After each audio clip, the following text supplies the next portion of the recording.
네 절친 켈시 텍사스 잠시 내려갔을 때 네 내랑 몰래 유산소 운동한 거 켈시는 아나? 네 그거 이야기했나? 뭐야? 야 이거 진짜야? 야 무슨 말이야? 유산소 운동? 잤니? 잤어? 둘이 잔 거야? 뭐야? 아니야 이 새끼 그냥 지어낸 소리야. 내가 너한테 어떻게 그러니? How can I do that to you? 2020년 미국을 떠들썩하게 하는 일이 있었습니다. 당시 R&B계와 랩 두 체급에서 동시에 두각을 보이고 차기 흑인 음악의 슈퍼스타로 등극하고 있던 토리 레인즈. 그리고 당시 사석에서 토리와 같이 있는 모습이 여러 번 포착되면서 토리 레인즈의 여자친구가 아니냐, 꽁냥꽁냥은 아니더라도 적어도 썸냥 정도는 아니냐는 루머가 돌고 있었던 여성 래퍼가 있었습니다. 그건 바로 니키 미나즈, 카디 B 다음 계보를 이어받을 차기 간판 여성 래퍼로 떠오르던 메간 디스탈리언이었습니다. 그런데 어느 고요한 새벽 토리 레인즈가 술 처먹고 말다툼 중에 빡이 쳐가지고 길 한복판에서 메간 디스탈리언의 발을 겨누고 빵야를 했다는 아주 골 때리는 혐의로 체포되는 사건이 발생해요. 그리고 오랜 법정 공방전 끝에 토리 레인즈는 2023년 10년형을 선고받고 교도소에서 복역 중입니다. 그런데 지금 이 시간에도 토리는 자신의 결백을 주장하고 있고 토리의 아버지와 팬들 그리고 여러 동료 가수들도 토리가 억울하게 갇혀있는 상태라면서 대통령에게 탄원서까지 제출하는 상황입니다. I'll take a look, okay? I'll take a look. If you see what we've been doing, okay? I love African American people. You know, Kodak Black, Lil Wayne, I took them out, okay? Can you believe that? 야, 나도 검사들한테 털려봐서 알잖아. 야, 나도 머그샷 이쁘게 찍어봐서 알거든. 그거 기분 더러운 거야, okay? 일단, 토리 레인즈, 나는 트럼프가 좋아요. 이거 일기장에 47번 써오면 내가 한번 검토를 해볼게, okay? 내가 예전에 Lil Wayne이나 코닥 블랙도 코닥 불닭 아니야. 코닥 블랙도 내가 빼줬어, okay? 이전에도 Lil Wayne이나 코닥 블랙 그리고 NBA 영보이처럼 토리 레인즈도 대통령 사면을 받을까 기대를 했지만 아직도 아무런 사면의 움직임은 없습니다. 지금 이게 사건 현장이거든요. 지금 사람들이 이제 빨개 벗고 있어요. 지금 빨개 벗고 있는데 그 이유가 있습니다. 여러분들 아시겠죠? 제가 차근차근 말씀을 드리겠습니다. 굉장히 와일드하죠, 그죠? 자, 그리고 토리가 자신의 결백을 주장하고 미디어의 의견을 지속적으로 피력을 하자 2025년 자신이 수감 중인 교도소 내에서 온몸에 16차례 심각한 린치를 당해가지고 목숨을 잃을 뻔한 사건도 발생합니다. 이에 토리의 아버지와 팬들은 이거 결백한 토리의 입을 막으려는 거 아니냐, 이거 어떠한 세력이 토리를 의도적으로 담근 것이 아니냐라는 계획서를 주장하고 있습니다. 그리고 팬들은 이런 주장의 이유는 법정 반대편에 서 있었던 피해자 메간 디스탈리언 언니의 기획사가 바로 미국 연예계 최고의 권력, 감히 누구도 건들지 못하는 제이지가 운영하는 회사 록네이션이기 때문입니다. 이렇게 이 사건에 대해서 지속적으로 자신의 이름이 거론되자 제이지는 최근 오른 무대에서 이 사건에 관한 프리스타일 랩을 조지면서 불편한 심기를 공개적으로 드러냅니다. 그래서 오늘은 아직까지도 진실 공방이 오고 가고 있는 썸녀의 발을 총총으로 쏜 골 때리는 토리 레인즈 사건에 대해서 한번 말아드리겠습니다. 여러분들, 난 지금 목숨을 걸고 하는 방송이라고 좋아요 한번 부탁드리겠습니다. 여러분들. 자, 일단 여러분들 미국 힙합이나 음악에 어느 정도 관심이 있으면은 토리 레인즈인지 메간 디스탈리언인지 실베스터 스텔론인지 에일리언인지 알 건데 이쪽으로 관심이 없으면 알 게 뭡니까? 그래서 얘네들이 누군지는 몰라도 미국 힙합 바닥을 잘 몰라도 여러분들이 재밌게 오늘 이야기 들으실 수 있게 먼저 이 두 사람이 어떤 맥락이 있는 양반들인지 일단 호구 조사부터 제가 닦아드리겠습니다. 그리고 제가 어린 시절 이 배경을 아주 자세하게 말씀을 드릴 건데 이게 오늘 제가 말아드릴 그 사건에 상당한 영향을 미칩니다. 자, 일단 토리 레인즈는요 92년 원숭이띠입니다. 올해로 35이에요. 근데 이 친구가 사실은 미국 출신이 아니고 캐나다 출신입니다. 토리 아버지가 플로리다 건너편이랑 남아메리카 사이에 있는 그 캐리비안 해 있죠. 여기가 플로리다고 여기가 베네수엘라, 그죠? 이런 식으로 요 사이에 캐리비안 해가 있는데 여기 섬나라가 엄청 많잖아요. 여기 보면은 바베이도스라는 데가 있어요. 여기 우리 또 리하나 언니죠. 리한나 언니죠. 그 언니도 이쪽 출신이에요. 아무튼 간에 아버지가 바베이도스 출신 안수 목사님이었어요. 목사님인데 그죠? 굉장히 빡세죠, 그죠? 예, 바베이도스 출신 안수 목사님이었는데 목사님들이라고 다 벤츠 끌고 다니는 건 아닙니다. 예, 그분들 중에서도 검소함을 추구하시는 분들도 있어요. 그리고 이제 목사님들도 다 처음부터 목 좋은데 점포를 빌릴 수 있는 그게 아니잖아요, 그죠? 예, 점포를 빌릴 수 있는 레벨이 될 때까지는 순회 목사 아니면 이제 선교사로 일하면서 경험치를 쌓는 게 중요하다고 합니다. 그래서 토리 아버지가 여러 도시를 돌아다니면서 종교 활동을 해야 되는데 직업 특성상 이거 어느 한 군데 정을 붙이고 정착을 못하고 계속 떠돌이 마인드로 살아가야 되는 거예요. 그러다가 토리가 11살 때 엄마가 희귀병에 걸리면서 치료 목적으로 미국 애틀란타로 이주를 합니다. 애틀랜타, 그죠? 근데 이주하자마자 엄마가 투병 생활 끝에 돌아가십니다. 그때부터 아버지를 따라서 미국을 떠도는데 원래 이런 식으로 떠돌이 생활을 하면서 항상 굴러온 돌로 살다 보면은 기존의 세팅이 완성되어 있는 무리들한테 시비가 털리기 마련이에요. 그래서 토리는 항상 지가 약하지 않다는 것을 증명을 하기 위해서 굉장히 와일드하게 행동을 했어요. 그래서 항시 문제아로 살아갑니다. 내가 그 마음 알아요. 저도 미국에 처음 왔을 때 그죠? 굉장히 좀 와일드했어요. 왜냐하면 내가 약하지 않다는 것을 증명하기 위해서, 그죠? 그래서 사람들이 아니 이거 아버지는 목사인데 아들이 왜 이렇게 개판이냐 이러면은 설교에 설득이 없지 않습니까? 했는데 오히려 토리의 아버지는 아니 내가 임마 귓구녕에 마태복음 마가복음 때려박아도 지가 지 알아서 정신 못 차리면 답이 없다. 지가 스스로 깨달아야 된다. 이런 주의였어요, 아버님이. 그래가지고 아버지도 내심 골치가 아픈지 캐나다 토론토 할매 집에 토리를 다시 보내버려요. 그런데 토리가 15살이 되던 때 토리 할매도 이제는 와, 일단 나는 야 못 키우겠다 해가지고 양육을 아예 포기를 해버려요. 그래서 토리가 그때 학교 때려치우고 16살 때부터 토론토 뒷골목을 배회하면서 노숙 반, 뜨신 밥 반 이런 생활을 시작하게 된 거예요. 그렇게 길바닥에서 인생을 배우는데 이렇게 길에서 살아남는 방법은 몇 가지 없어요, 여러분들. 약을 뭐 기깔나게 팔든가 아니면은 노래나 랩을 기깔나게 잘하든가 이 둘 중에 하나입니다. 그런데 토리가 노래랑 랩 둘 다 기깔나게 하는 거예요. 그러니까 나가지고라는 법은 없는 거예요. 그래서 이 친구가 시장 같은 데 있죠. 반여 농산물 시장 뭐 이런 데 있죠. 그런데 행사 가가지고 그죠? 푼바 아저씨 뒷타임에 무대에 올라가가지고 랩이나 노래 몇 개 부르고 일당 받아가고 그런 식으로 입에 풀칠하고 나름대로 살 길을 강구를 하는 거예요. 그런데 그 타이밍에 유튜브가 대중화가 된 거예요. 그래서 길거리 공연하면서 계속 유튜브에 지가 뱉는 랩 영상을 올리다가 2010년에 저스틴 비버 노래에 지가 만든 자작 랩을 얹어가지고 녹음한 그런 믹스테이프를 내는데 이게 바로 당시 최고의 인기를 구가하던 Beautiful Girl 그죠? 션 킹스턴 귀에 들어갑니다. 션 킹스턴 이 친구 판다같이 생긴 션 킹스턴 귀에 들어가요. 자, 션 킹스턴은 제가 이전 영상으로 제가 자세히 말아드렸죠. 저스틴 비버 이름 팔고 사기치다가 지금은 빵에 들어가 있습니다. 이때는 진짜로 션 킹스턴이 노래를 냈다고 하면은 전부 다 빌보드를 뚝까 패던 시절이었어요. 그래서 일단 토리 레인즈가 바베이도스 혈통이고 션 킹스턴 같은 경우에는 자메이카 혈통이고 그래서 같은 캐리비안 섬나라 향후의 라인을 결성을 하는 거예요. 그래서 션 킹스턴이 우리가 남이가 해가지고 토리를 품습니다. 근데 일단 토리 레인즈가 실력만큼은 진짜 진퉁이에요. 진짜로 잘해요. 성격이 잣 같아서 그렇지. 그래서 그때 션 킹스턴이 만든 레이블 Time is Money Entertainment랑 계약을 하면서 드디어 메인스트림에 명함을 내밀기 시작하는데 와, 토리 레인즈가 진짜로 일을 소처럼 하는 거예요. 매주 기존에 있던 그 다른 가수들 히트곡에 지가 만든 랩을 얹어가지고 계속 작업물을 냅니다.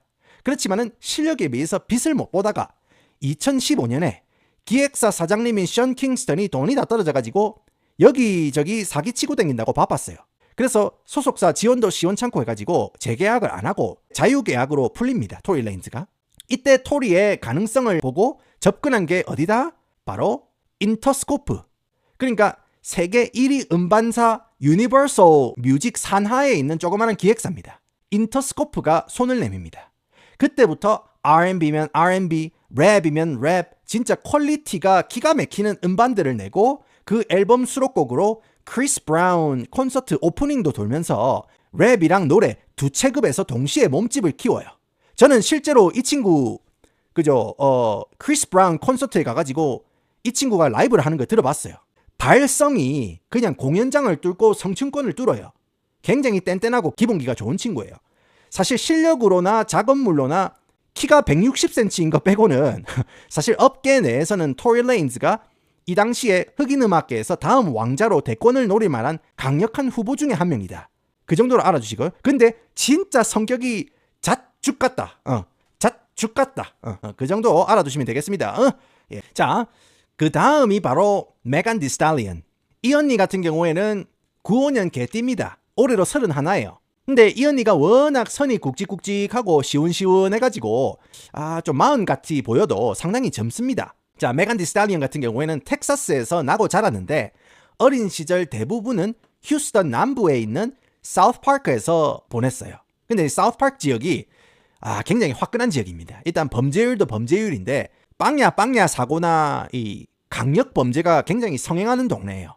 근데 그 대신에 월세가 싸겠죠. 그래서 이 동네 사람들은 어쩔 수 없어요. 그런 위험을 감수하고 사는 거예요.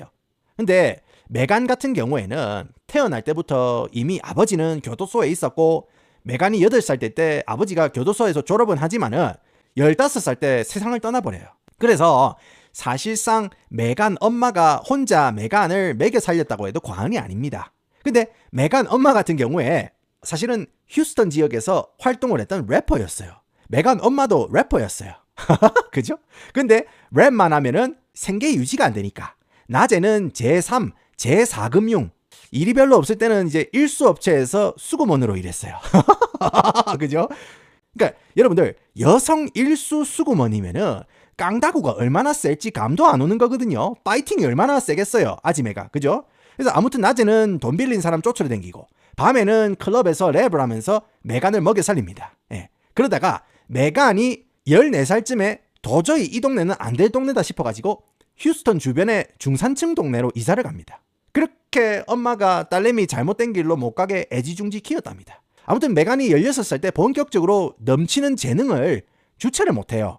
엄마가 래퍼잖아요. 그래서 메간도 랩에 상당한 재능이 있어가지고 지도 몇 자 적어가지고 엄마한테 이제 랩 뱉는 거를 보여주는 거예요. 메간이 랩을 기가 막히게 잘해. 근데 여러분들 랩을 잘하기는 잘하는데 이게 16살짜리 고등학생 입에서 지금 무슨 물고 빨고 만지고 털리고 돌리고 뭐 아주 남사스러운 단어를 눈 하나 깜짝 안 하고 뱉는 거예요. 딸내미가. 그래서 메간 엄마가 야, 니는 엄마처럼 랩한다고 찔락거리지 말고 일단 대학부터 가라. 그러고 랩을 하고 싶으면은 술 처먹을 수 있을 그런 나이나 돼가지고 랩을 해라. 야, 이 가스나야. 내가 일수집 돈 대신 받으러 댕기면서 공부시켜놨다만 뭐? 물고 빨고 만지고 털고 가스나야 남사스럽다. 니 정신 나갔나? 이렇게 혼냈답니다. 예. 예. 근데 등짝 스매싱을 막 시원하게 가겠답니다. 그래가지고 일단은 이제 메간이 조금 공부 쪽에 이제 신경을 쓴 거예요. 그래서 휴스턴 근교에 있는 4년제 대학을 갑니다. 명맥이 있는 그런 학교에 갔어요. 그리고 난 다음에 이제 본격적으로 랩을 시작을 하는데 메간 디 스탈리언이 일단 파이팅이 넘칩니다. 파이팅이 넘쳐요. 그래서 2016년에 휴스턴 쪽에서 활동하고 있는 언더그라운드 래퍼들이랑 같이 프리스타일 사이퍼가 뭐냐면은 래퍼들이 한 명씩 앞에 쓱 나와가지고 이제 마이크를 잡고 지 스타일로 이런 식으로 돌아가면서 랩을 치는 거를 사이퍼라고 해요. 그러니까 뭐 옛날에 이제 도전 천곡 같은 그런 비슷한 느낌이라고 보면 돼요. 이제 노래가 딱 반주가 딱 나오잖아요. 그러면은 나와가지고 이제 자기의 랩 실력을 어필을 하는 거예요. 뭔 말인지 알겠죠? 그런 식으로. 그런데 전부 다 남자 래퍼들이에요. 근데 무슨 여자 래퍼인데 키가 179예요. 하이힐을 신었으니까 189예요. 근데 마치 관우의 기백을 가진 여성 신인 래퍼가 뗀뗀하게 꽉 채운 발성으로 랩을 하는데 같이 참여하는 남성 래퍼들을 진짜 랩으로 압살을 하는 거예요. 뚜까 패는 거예요. 코너에 가두고 뚜까 패는 거예요. 랩으로. 그리고 이 영상이 인스타그램이나 트위터에서 완전 바이럴이 돼요. 그래서 이쪽 힙합 바닥에서 상당한 주목을 받게 됩니다. 그래서 사실 힙합 바닥에서 여러분들 여성 래퍼들이 인정받기 힘든 이유가 있어요. 그러니까 암묵적으로 힙합 팬들이 여성 래퍼들에 대한 어떤 선입견이라든지 아니면은 여성 래퍼들에 대한 어떤 그런 무시하는 그런 게 있어요. 그게 왜 그러냐면은 미국 힙합에서는요. 돈, 약, 그리고 뭐 폭력적인 가사를 담는 게 주가 되는 게 랩 게임인데 여성 래퍼들은 일단 가사랑 실제 인생이랑 매치가 잘 안 되잖아요. 약간 오글거리는 게 있는 거예요. 뭔 말인지 알겠죠? 랩에서는 굉장히 센 척을 하지만은 실제로 삶이 그렇지 않으면은 그게 좀 깬다는 거죠. 뭔 말인지 알겠죠? 그렇다 보니까 이제 사람들이 오글거려 하는 그런 게 있다는 거예요. 그런데 메간 디 스탈리언 언니는요. 키가 179예요. 무대 위에 오를 때 갑옷이 힐 신으면은 189예요. 그러니까 일단 피지컬에서 웬만한 남성 래퍼들을 압살을 하기 때문에 일단 설득력이 생기는 거예요. 그리고 메간이 진짜 시대를 잘 탄 게 뭐냐면은 여러분들 카디 B는 알잖아요. 카디 B 이 언니. 카디 B 언니가 이 성격이 굉장히 빡세잖아요. 타이트하잖아요. 그러니까 서인영 언니, 이경실 누님 전성기 시절에 그런 그 기백이 있잖아요. 근데 카디 B 언니가 뜬 이유 중에 하나가 뭐냐면은 원래 랩 음악은요. 이미 성적인 표현이나 묘사들은 많은데 원래는 주로 남자들 입장에서 본 여성의 관능적인 모습이라든지 그 섹슈얼한 모습이라든지 아니면은 남자들 입장에서 적어내린 유산소 운동 경험이라는 거죠. 뭔 말인지 알겠죠? 그런데 카디 B 언니가 등장을 해가지고 여성이 남성을 유혹하고 정복하는 그 과정과 여성만이 느낄 수 있는 감정, 그런 여성의 입장과 관점에서 느끼는 유산소 운동을 극사실 정밀 묘사로 가사에 적어가지고 랩으로 뱉는 거예요. 뭔 말인지 알겠죠? 옛날에도 이런 그 가사가 있었지만은 옛날 같았으면은 이런 가사를 쓰잖아요. 그러면은 뭐 저급하다, 싸 보인다, 뭐 래쳇이다, 뭐 이런 식으로 평가를 받았지만은 미국에서 이제는 걸보스, 강한 여성, 여자라고 내숭 떨 필요 없고 못할 말 없다. 내 할 말을 노골적으로 해야 한다. 그런 시대적인 흐름이랑 아다리가 딱 잘 맞은 거예요.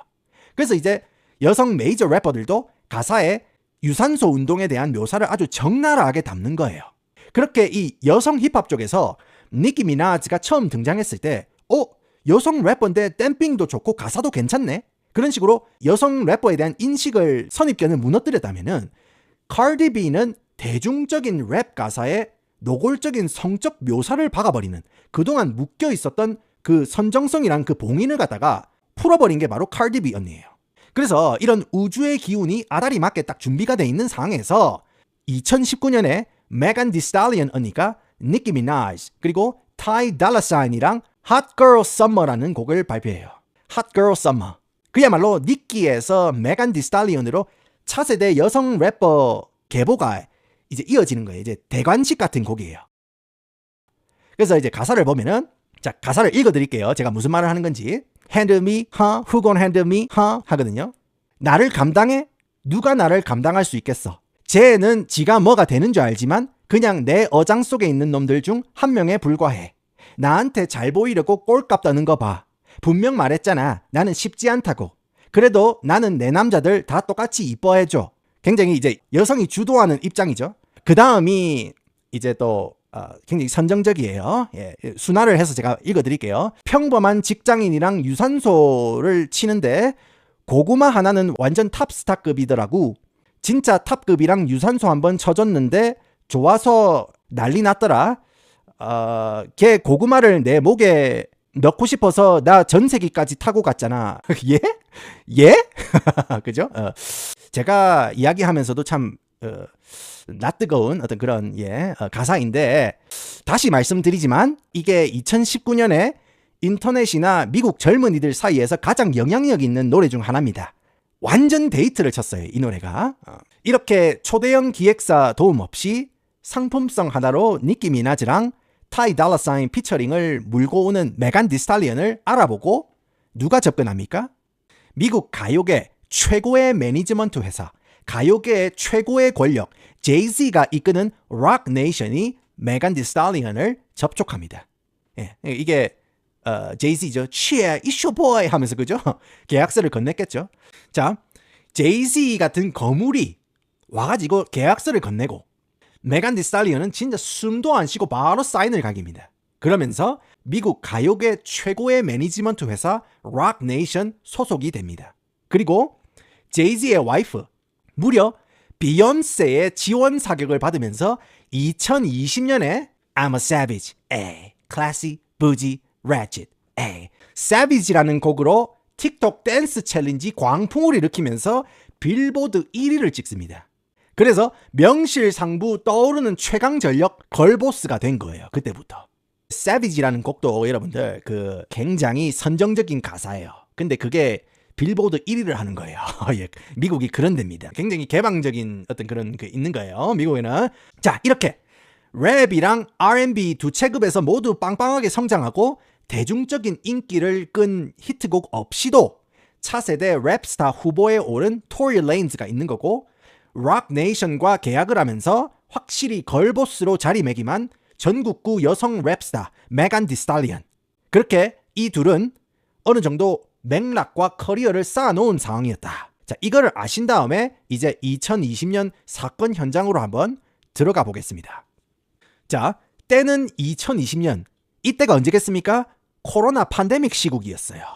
자, 이때 자가격리가 진행되고 있는 상황에서 미국에서는 주마다 스타일이 달라서 자가격리를 조금 느슨하게 가져가는 주가 있고 빡세게 단속하는 주가 있었는데, 다 같이 2020년 코로나 자가격리 시절 캘리포니아 할리우드로 한번 가보겠습니다. 자, 캘리포니아는요, 정부에서 승인을 못 받은 사람은 아예 밖으로 못 나가게 완전 밀봉을 한 상태였어요.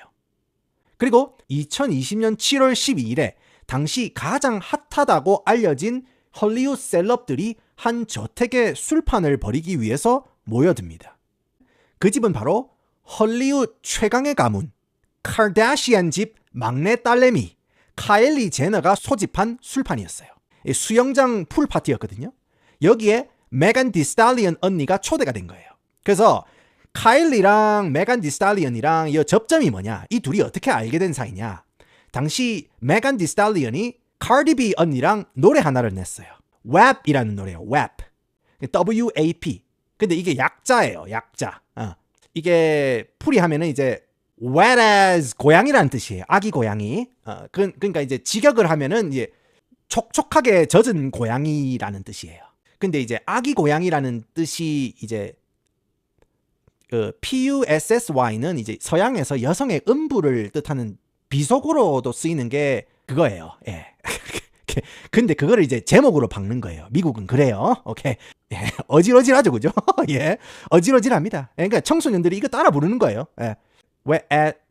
예. 그 뮤직비디오에 카일리 제너가 같이 출연을 한 거예요. 카일리가 그때 인연으로 메간 디 스탈리언을 파티에 초대를 하기는 합니다. 그런데 메간 입장에서 사실 메간은 이제 떠오르는 스타고 카일리 같은 경우에는 할리우드 최고의 가문 아닙니까? 영국으로 치자면 이 왕족 같은 거예요. 모든 사람들이 관심을 가지고 모든 사람들이 그들의 일거수일투족을 관심 가지는 셀럽 중에 셀럽이거든요. 카다시안지 딸내미들. 그래서 메간 입장에서 카일리랑 그렇게 친하지는 않은 단계라는 거예요. 그래서 혼자 가면 좀 뻘쭘뻘쭘한 것 같아가지고 자기랑 가장 제일 친한 친구, 공식적으로는 매니저라고 부르는데 사실상 항상 메간 옆에 붙어 다니면서 메간 챙겨도 주고 파운데이션이나 틴트 이런 거 다 쓰면은 빨리 워마트 뛰 가가지고 몇 개 집어다 주고, 아니면은 이제 오늘 그죠, 메간 언니가 왠지 썸을 탈 것 같으면은 약국에 대신 빨리 뛰어갔다 와주고, 그죠? 스케줄 중간중간에 같이 메간 언니랑 떡볶이랑 순대 배달시켜가지고 같이 먹으면서 든든하게 메간 언니를 보조해주는 켈시 해리스라는 언니를 대동하고 같이 카일리 제너 파티에 간 거예요. 메간 디 스탈리언이. 그리고 그 이외에도 파티에 EJ 킹 행님 언니예요. 메간의 코디를 봐주는 행님 언니가 있어요. 스타일리스트 행님 언니랑 같이 이제 셋이서 간 거예요. 그리고 카다시안 집의 실질적인 왕이죠. 카다시안 집의 엄마 크리스 제너의 젊은 남자친구. 이 언니가 70이에요. 근데 이 남자친구가 40대입니다. 크리스 제너의 젊은 남자친구 코리 갬블도 이 파티에 있었습니다. 완전히 할리우드이죠, 그죠? 완전히 할리우드이요. 자, 20대 딸이 70살 엄마의 40대 젊은 남자친구랑 같이 수영장에서 성 비키니 실로라기 하나만 위태위태하게 걸치고 같이 술판을 벌인다? 예, 정말로 할리우드이다. 이거는 정말로 이제 유교적인 관점에서 봤을 때 절단 나는 짓거리다. 뭔 말인지 알겠죠? 예. 아무튼 그렇게 매니저 켈시, 스타일리스트 EJ 행님 언니, 그리고 카다시안 집 막내딸 카일리, 그리고 카일리 엄마 남친 코리 갬블, 그리고 나중에 파티에 합류하게 된 사람이 누구다? 바로 토리 레인즈였어요. 근데 토리 레인즈는 오늘 뭐 술도 마시고 할 거니까 자가 격리 기간이고 하니까 대리 부리기도 좀 힘들잖아요. 그러다 보니까 보디가드를 데리고 왔어요. 예. 그런데 자, 중요한 사실이 뭐냐? 토리 레인즈가 조금 늦게 왔어요. 토리 레인즈가 파티에 도착하기 전에 카일리 엄마 남친 코리가, 이 양반이죠. 이 양반 코리가 이제 그만 마시고 판을 좀 접자, 이런 식으로 슬슬 술판을 정리를 하기 시작해요. 왜 그러느냐? 파티에 초대된 메간 디스탈리언이 술버릇이 개판인 거예요. 노는 것도 눈치 봐가면서 놀아야 되는데 너무 좀 심한 거예요. 그래가지고 코리 갬블 아재가 판을 접으려고 했어요. 근데 이런 약간 어수선한 상황에서 토리가 합류를 한 거예요. 그런데 메간, 코디, EJ 행님 언니 있죠? 아까 그 코디 머리 긴 그 행님 언니, EJ 행님 언니의 증언에 의하면은 사실 메간 디스탈리언이 토리 레인즈한테 꽁냥적인 마음이 좀 있었어요. 그런데 야속하게도 파티에 도착한 토리 레인즈가 파티 호스트인 카다시안 집 막내 딸내미 카일리한테만 계속 들이대는 거예요. 계속 찝쩍거리는 거야. 어따 오늘 막 화장이 엄청나게 잘 됐네. 오늘 막 컨디션 좋네 카일리, 이러면서 계속 카일리한테만 찝쩍거리는 거야. 토리 레인즈가. 그러니까 메간 디스탈리언이 토리한테 마음이 좀 있었는데, 그래가지고 같이 풀 파티하면서 조금 술도 한잔 딱 하면서, 그죠? 좀 엮어보려고 했는데 토리 레인즈는 계속 카일리한테만 마음을 주는 거야. 그죠? 아마 토리 레인즈 입장에서는 오늘 야망이 넘쳤겠죠. 오늘 야망이 넘쳤겠지. 왜냐? 할리우드 최고의 셀럽 중에 셀럽 카일리랑 오늘 잘 엮이면은 오늘 막 인생 최고의 기회다, 팔자 시원하게 꽃이 삐끼다, 이러면서 그런 기백으로 카일리한테만 껄떡거리는 거예요. 그래서 메간 지한테는 관심도 안 줘서 그런지는 모르겠는데 술에 취한 메간이 계속 야 이 새끼야, 카일리 요즘 교회 다녀. 너 같은 스타일 안 좋아한다니까? 왜 계속 찝쩍거리냐 족밥같이.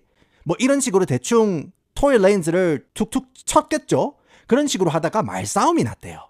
그런데 이제 EJ 행님 언니는 오늘 차를 끌고 집에 왔어요. 그래가지고 술을 안 마셨어요. 그래서 정신이 굉장히 멀쩡멀쩡한 상태였어요. 근데 지금 돌아가는 상황을 딱 보니까, 그죠? 그리고 EJ 같은 경우에는 행님 언니니까 양쪽의 어떤 그런 감정선을 다 이해를 한다는 거죠. 그죠? 딱 보고 있었어요. 그 코너에서 딱 보고 있는 거예요. 저것들 진짜 답 없다, 이런 거예요. 머리 꼬면서 이렇게 보고 있는 거예요. 그래가지고 메간한테 딱 가가지고, 지지배야, 너 오늘 진짜 너무 많이 취했다. 나 오늘 컨디션 안 좋은데 같이 나가자. 하고 슬쩍 언지를 주는 거예요. 눈치를 엄청 주는 거예요. 근데 이 메간이 토리가 안 나가면은 지도 안 간다는 거야. 메간도 오늘 토리랑 한번 잘 해보려고 왔는데 토리가 카일리한테만 이 마음을 주니까 메간 입장에서는 엄청 답답한 거야. 근데 EJ가 지금 분위기가 안 좋으니까 메간을 끌고 같이 나가려는 거야. 근데 메간이 토리가 안 나가면 지도 안 나간대. 그죠? 토리 안 나가면 나도 안 나가겠다, 이런 거예요. 그래서 EJ 행님 언니도 분위기가 개판이니까 알아서 하라고 하면서 지집에 정말 진짜 답 없는 애야 진짜, 이러면서 그냥 나간 거예요. 분위기 개판이니까 집에 가려고 자기 차에 있던 메간 짐을 빼가지고 토리 차 안으로 옮기고 떠나버려요. 그래가지고 EJ 행님 언니가 떠난 시점에 토리가 자기 보디가드 겸 대리운전자 자코안한테, 야, 내는 이제 막 왔으니까 그냥 메간이랑 켈시 집에 먼저 데려다주고 나중에 다시 온나, 알았지? 이러면서 토리 레인즈가 보디가드한테 메간이랑 켈시를 둘이 데리고 파티를 빠져나가라, 그런 거예요. 오케이? 그래서 자코안, 그러니까 보디가드가 켈시랑 메간이랑 차에 태우고 파티장을 먼저 떠납니다. 그러면 여러분들, 이제 파티장에 남은 사람은 누구? 그죠? 오케이. 자, 파티장에 남은 사람은 누구? 그죠? 바로 카일리 제너랑 토리 레인 뿐이에요. 오케이? 근데 여러분들, 아무리 여기가 할리우드 스타일이라고 하지만은 카일리 엄마 남친이랑 카일리랑 엮일 가능성은 낮지 않겠습니까? 그죠? 여기 아무리 할리우드라고 하더라도. 그러면은 남은 건 누구? 카일리랑 토리 레인즈죠. 토리 레인즈랑 카일리랑 단둘이 지금 이거 폴리에스테르 실로라기 하나만 걸치고 수영장에서 지금 한잔하고 있는 거예요. 오케이?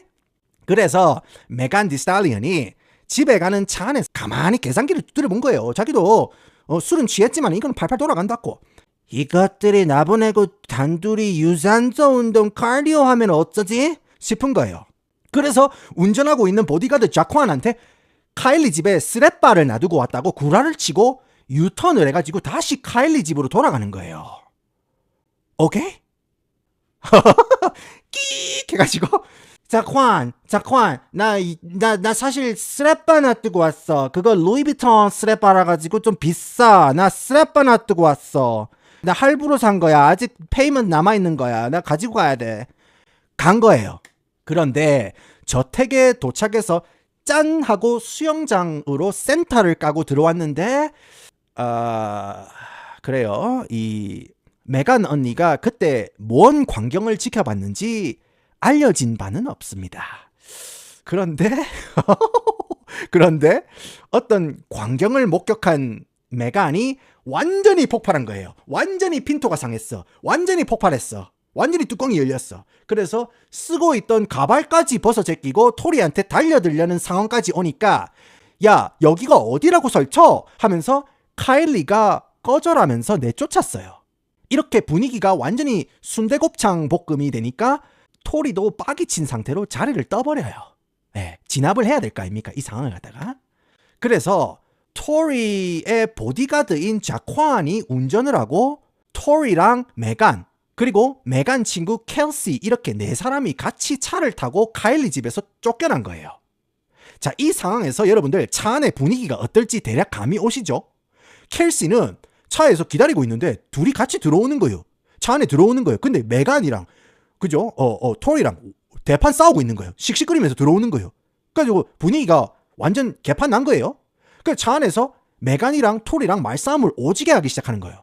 야, 너는 눈, 코, 입만 달려있으면 다 그렇게 좋냐? 아주 난리가 났더라? 야, 키 160인 새끼가 뭐 치명적인 척하고 아주 여기저기 쑤시고 다니고 있어, 새끼야. 야, 컨셉질로 좀 떴다고 세상이 네 것 같아? 술 취했으면 적당히 쳐놀다 갈 것이지 왜 깽판을 넣는데? 야, 그렇게 살지 마, 야, 네가 카일리한테 찝쩍거린 거 내가 인스타 라이브 켜서 다 까발릴 거야, 새끼야. 알았어? 야, 이 돌았나? 야, 그럴 거면 야, 네 절친 켈시 텍사스 잠시 내려갔을 때 네 내랑 몰래 유산소 운동한 거 켈시는 아나? 네 그거 이야기했나? 뭐야? 야, 이거 진짜야? 야, 무슨 말이야? 유산소 운동? 잤니? 잤어?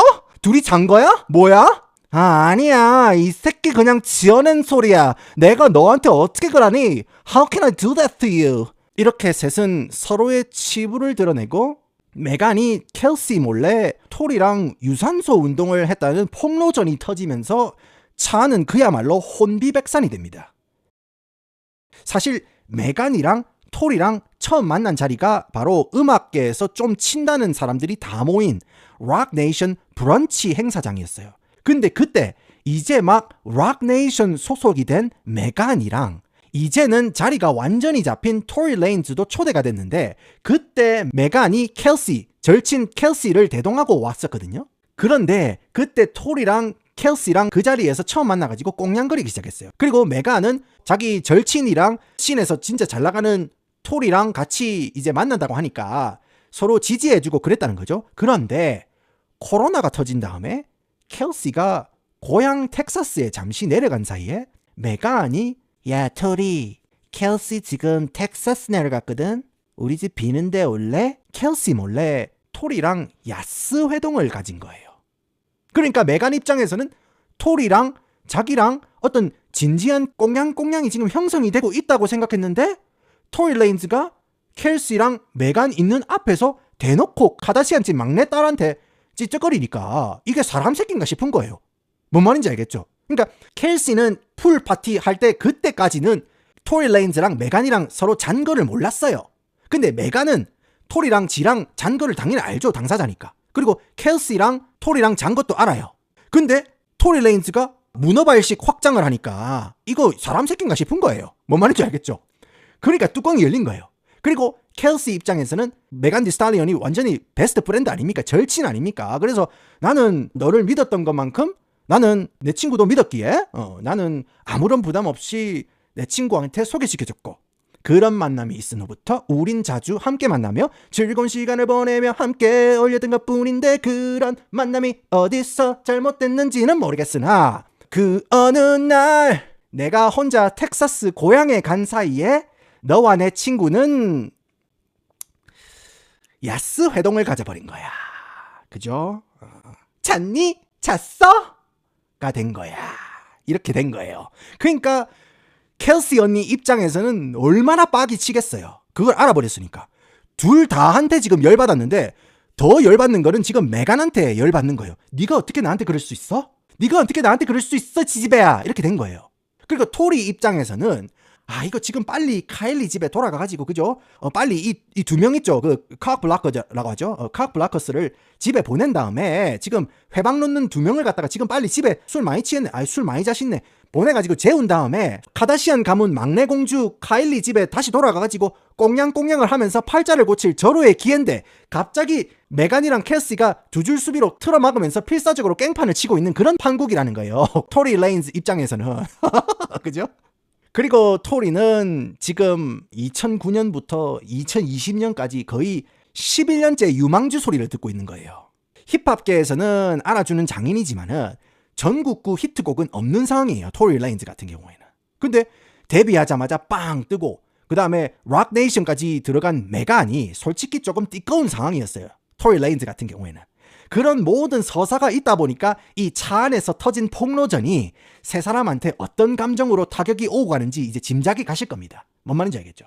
그렇게 서로 격한 다툼이 있었고 서로 커리어에 대한 꼽을 주고 그런 상황이 있었는데, 이런 상황을 견디지 못한 메간 디스탈리언이 메간이 대뜸 차를 세우라고 자쿠안에게 소리를 친 다음에 차 밖을 뛰쳐나갑니다. 맨발로 뛰쳐나가요, 그냥. 그리고 탕탕 5발의 총총성이 고요한 주거단지에 울립니다.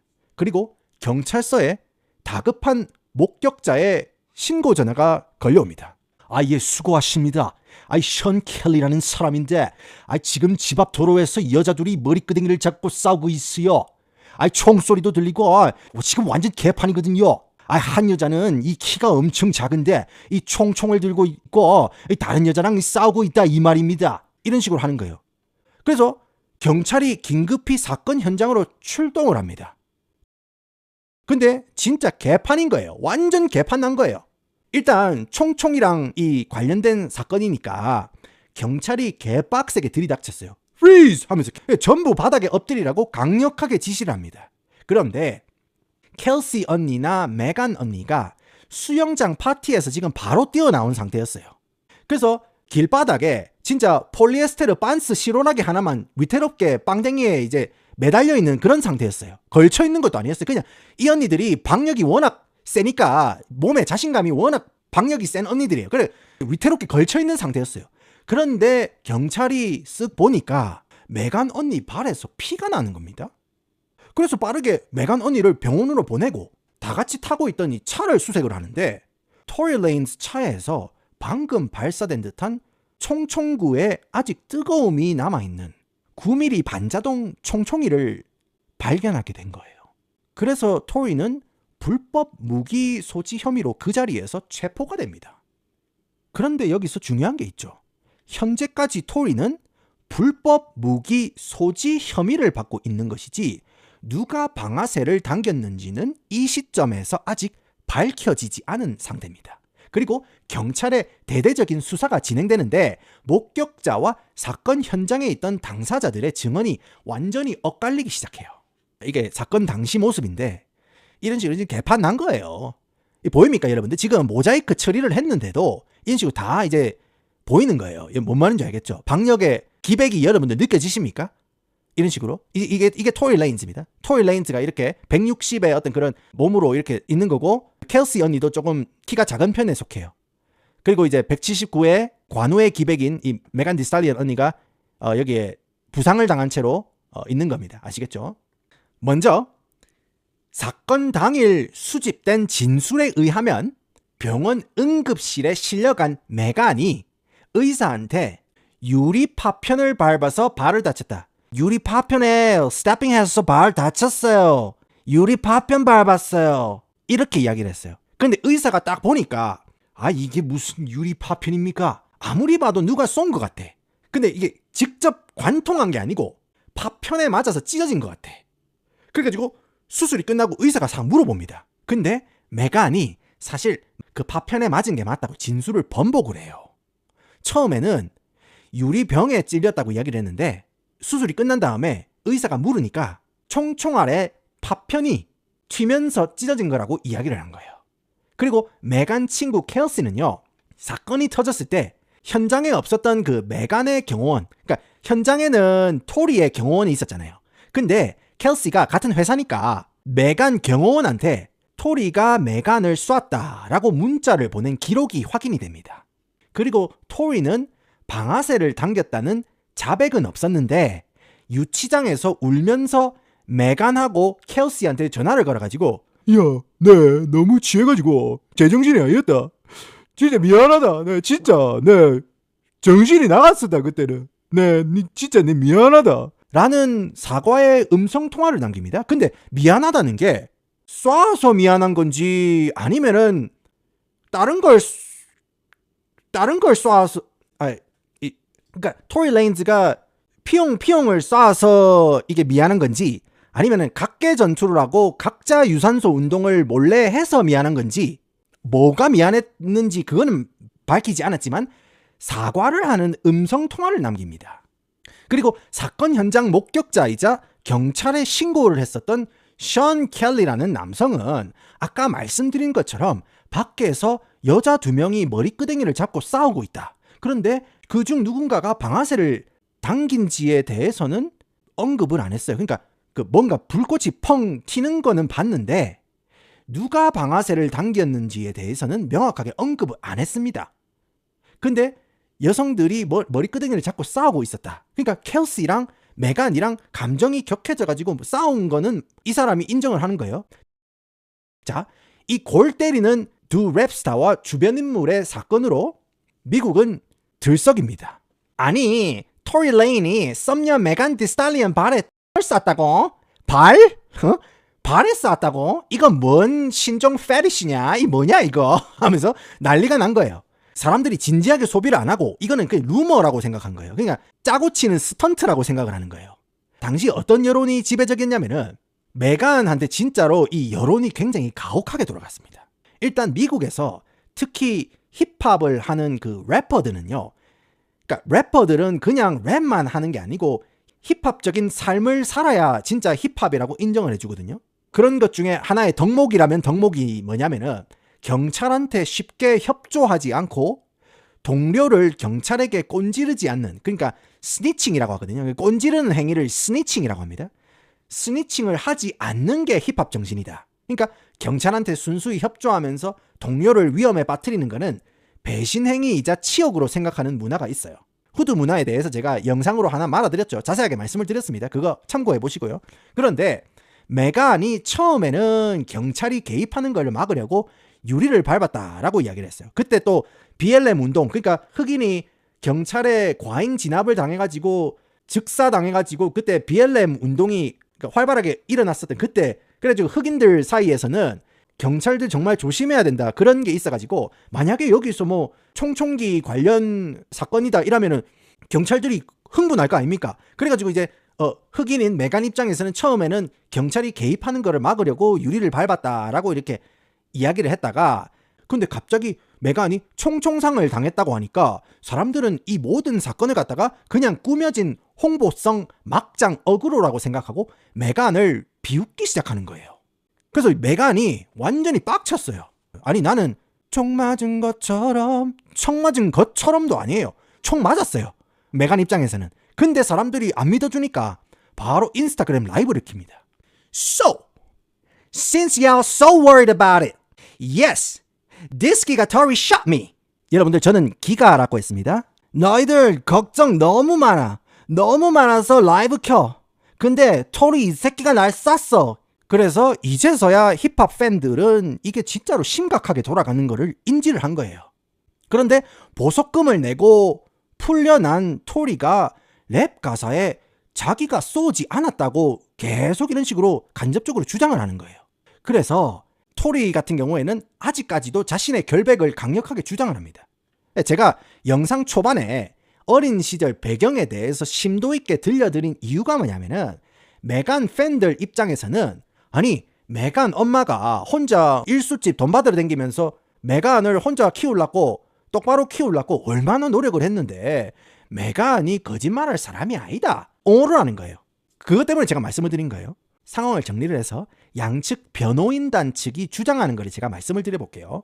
일단 토리 레인즈의 변호인단 측에서는 사실 메간의 친구 켈시가 수영장 파티 때부터 이미 토리가 카다시안집 막내 딸내미 카일리한테 들이대는 거를 보고 마음이 심란한 상태인데 차에서 갑자기 메간이 지금까지 지 몰래 토리랑 야스 회동을 가져왔다는 사실을 급 알게 되었고 켈시랑 메간이 가발을 쥐어뜯으면서 몸싸움을 벌이다가 켈시가 핀토가 완전히 돌아가가지고 차에 있던 토리에 총총을 꺼내서 켈시가 메간의 발을 향해서 땡겼다. 방아쇠를 땡겼다.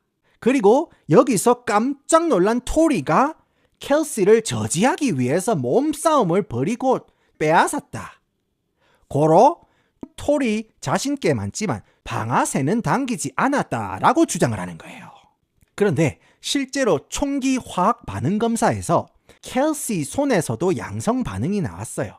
그래서 토리가 방아쇠를 당겼다고 단정 지을 수 없다는 게 토리 측 변호인단의 주장이었어요. 그러니까 아니 DNA가 두 명 다 발견이 됐으면은 둘 다 용의자 선상에 올려야지 왜 토리 혼자서만 덤탱이를 씌느냐, 이게 바로 토리 측 변호인단의 주장입니다. 아시겠죠? 그리고 메간과 검찰 측은 차 안에서 세 사람이 엄청난 말싸움을 벌였고 이런 푸닥거리에 지긋지긋해진 메간이 혼자 차에서 내려서 걸어가기 시작합니다. 그런데 만취 상태로 빡이 친 토리가 메간한테 춤춰봐 2022년아 라고 소리를 치면서 메간의 발을 향해서 분노의 방아쇠를 당겼다라고 상황에 대한 설명을 하게 됩니다. 실제로 메간 디 스탈리언이 법정에서 토리 레인이 댄스 비쉬 하면서 방아쇠를 당겼다고 이야기를 했어요. 제가 순화를 해서 말씀을 드리는 겁니다. 오케이? 그런데 이렇게 양측의 의견이 팽팽하게 맞서는 가운데 메간이 미국의 베테랑 인터뷰 진행자, 보급형 오프라 윈프리라고 부르는 게일 킹 언니와의 인터뷰를 가지게 됩니다.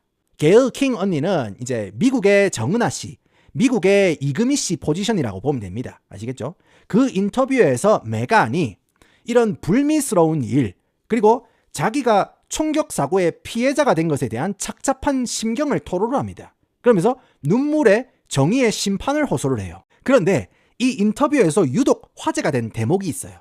인터뷰 중에 게일 언니가 메간 씨는 토리 씨와의 뜨거운 밤의 끝을 잡는 사이였나요? 물어봤어요, 갑자기. 그 사실이 중요한 거예요. 왜냐면은 이 둘 간의 어떤 그런 애정 전선에서 오는 그런 원한 관계가 있을 수도 있으니까, 그죠? 메간 씨는 토리 씨와 뜨거운 밤의 끝을 잡는 사이였냐고 물어본 거예요. 그래서 메간이 Oh no, we're just friends. 아니요, 저는 토리와 뜨거운 밤의 끝을 잡은 사이 결코 아니에요. 선배님 나 교포라서 나 반말했어. 미안. 그냥 친구 사이였을 뿐이에요. 라고 선을 그었습니다.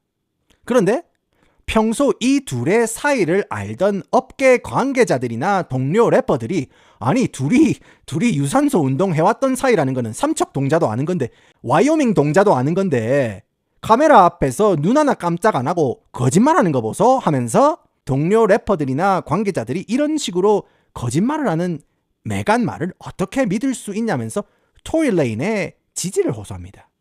그리고 2022년 12월 드디어 본 재판이 열립니다. 그런데 재판이 시작되자마자 법정은 증인들의 증언 번복, 그리고 애초에 증인으로 참석하겠다는 핵심 인물들이 잠수를 탔다는 소식까지 전해지자 완전히 재판장은 아수라장이 됩니다.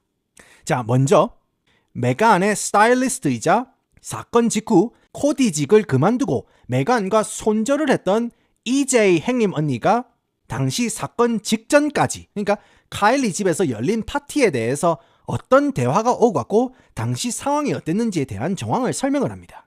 그리고 두 번째 증인이 사건 직후에 메간 친구 켈시의 문자를 받은 인물이었어요. 그게 바로 이제 메간 디스탈리언의 보디가드죠.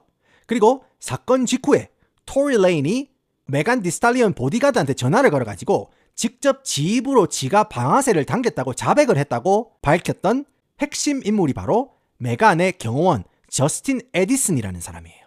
그러니까 저스틴 에디슨은 메간의 경호원인데 그 자리에는 없었지만 토리가 사후에 전화를 걸어가지고 자백을 했었다라는 이제 주장이 있었던 거예요. 그런데 그 사람이 재판을 앞두고 실종이 됐어요. 돌연. 그래서 재판장에 안 나타납니다. 그런 상황에서 켈시의 증언이 시작이 됩니다. 줄곧 토리가 방아쇠를 당겼다고 주장했던 켈시가 갑자기 기억이 안 난다고 해요. 지금까지 강력하게 주장해왔던 진술을 번복하기 시작하는 겁니다. 대신에 다른 내용은 모르겠고 내가 메간을 쏘지는 않았다라는 말만 되풀이를 해요. 그리고 메간이 이어서 발언을 하는데 토리와 뜨거운 밤의 끝을 잡은 사이가 맞고 유산소 운동도 했다. 다만 방송 인터뷰에서 거짓말을 한 거는 엄마뻘 되는 사람 앞에서 개인적인 성생활을 밝히는 게 수치스러워서 거짓말을 했다라고 오열을 하게 됩니다. 그런데 이에 토리 측 변호인단은 이런 식으로 카메라 앞에서, 공중파 방송 카메라 앞에서 눈 하나 깜짝 안 하고 거짓말을 하는 사람의 말을 어떻게 믿을 수 있냐면서 메간을 집중 공격하는 찰나 증인 한 명이 발언대에 올라섭니다. 그건 바로 그날 사건 당일 상황을 신고한 션 켈리라는 주민이었습니다. 그런데 사건 당일 여성들 쪽에서 먼저 불꽃이 튀는 것을 보았고 여자들의 몸싸움을 목격했다는 당시 신고 내용과 달리 증언대에선 션 켈리는 키 작은 남자가 차에서 흥분한 상태로 총총을 들고 내렸고 그 남자가 메간을 향해서 방아쇠를 당겼다라고 증언을 해요. 증언을 번복을 한 겁니다. 그럼에도 불구하고 이런 모든 일이 일어나고 있음에도 불구하고 재판 내내 토리 레인즈는 침묵을 지켰고 마침내 판결이 나옵니다. 판결이 나오는 데는 그리 오랜 시간이 걸리지 않았습니다.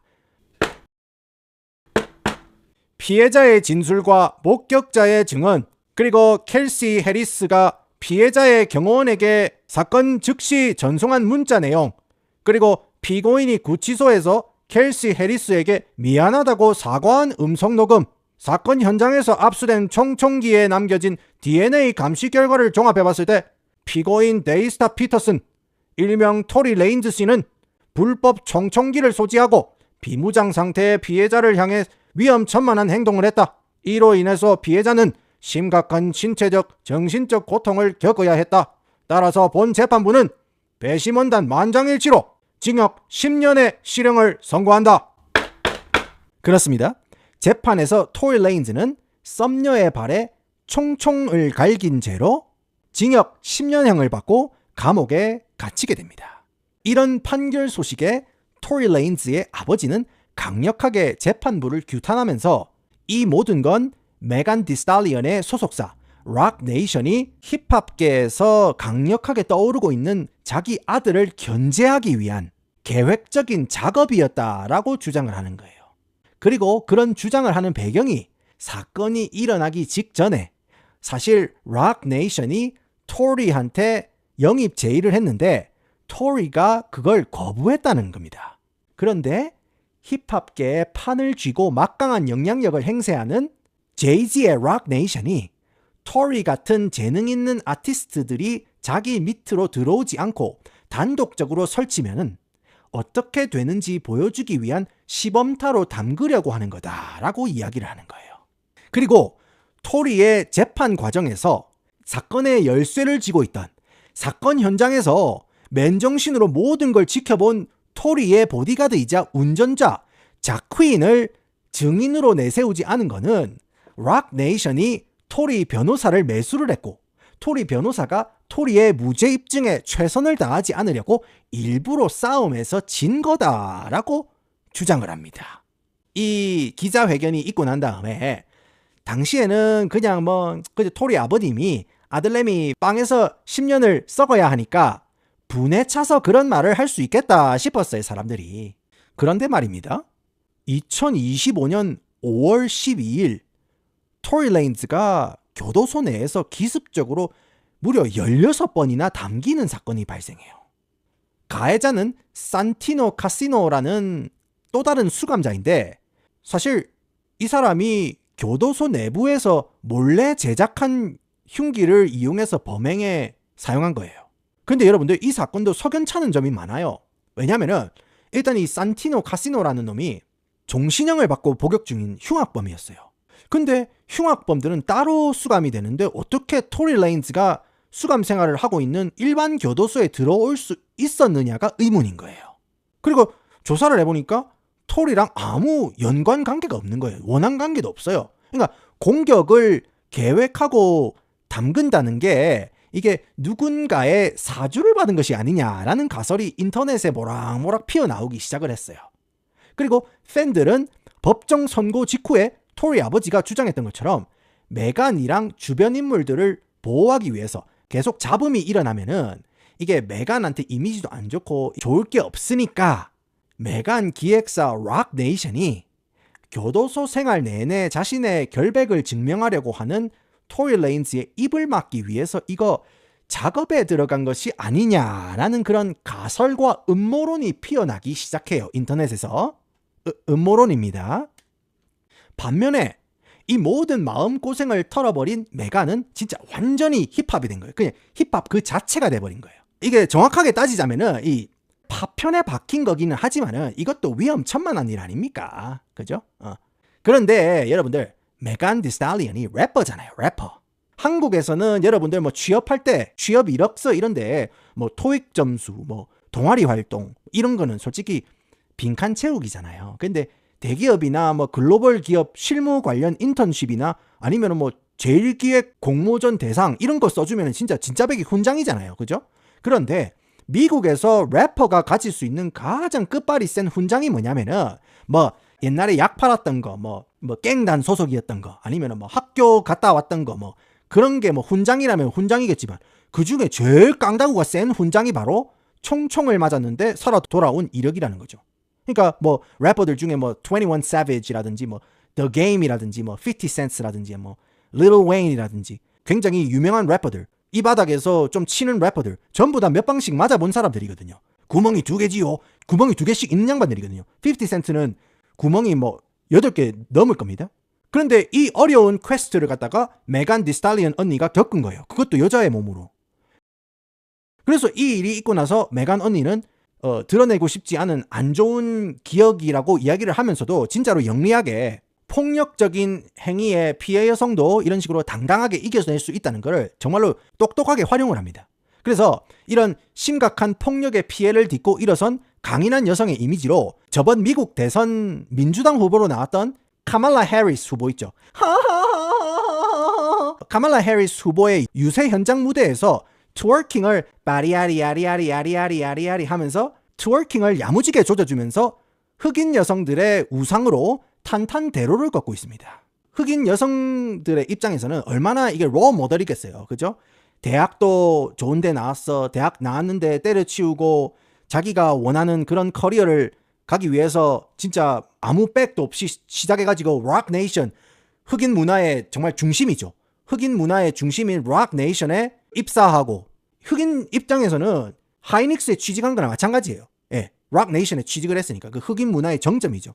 그러니까 당당한 매력과 그런 걸로 승부를 보는 실력이 있는 래퍼니까 그런 어떤 그 롤 모델격으로 카말라 해리스라는 정치계의 거물 그리고 대선 후보에 나오는 카말라 해리스의 선거 운동까지 나오는 그런 래퍼가 된 거예요. 폭력을 이겨낸 그런 여성 래퍼다 하니까 그림이 좋은 거예요. 그죠?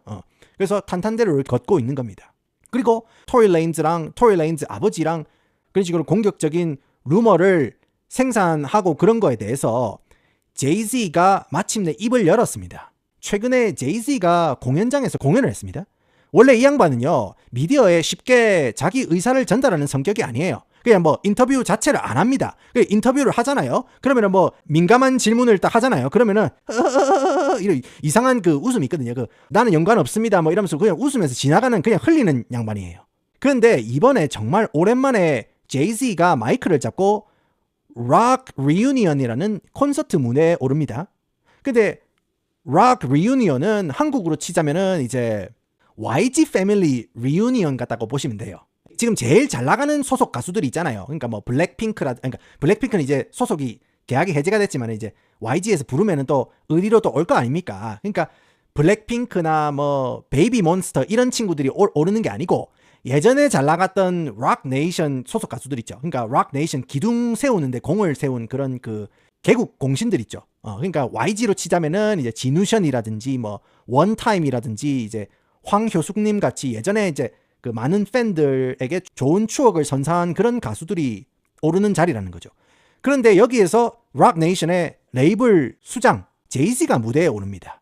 이거는 양 사장님이 무대에 올라와가지고 그죠? 이거 하는 거랑 마찬가지예요. 이거 하는 거 있잖아요. 양 사장님 잘하는 거 있잖아요. 이거. 그거 하면서 악마의 연기를 부르는 거랑 비슷한 느낌이라고.